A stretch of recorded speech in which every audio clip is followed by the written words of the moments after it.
Het gaat in de eerste instantie gaat het alweer los. Van nou ja, hebben we het weer over Zwarte Piet. En ik kijk of er met name een verschuiving is in denkbeelden.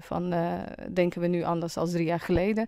En helaas moet ik constateren dat het niet zo is. Het zijn nog steeds wel soms ook echt racistische opmerkingen op social media.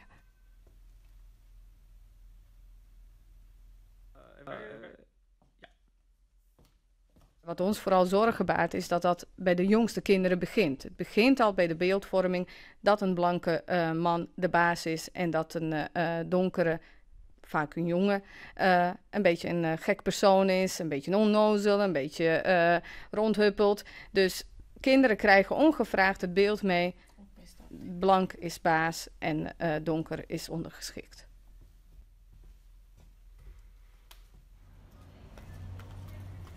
Wij kunnen aan scholen lespakketten aanbieden, op maat gemaakt. Wij hebben niet een kant-en-klaar lespakket zoals dit op de plank liggen.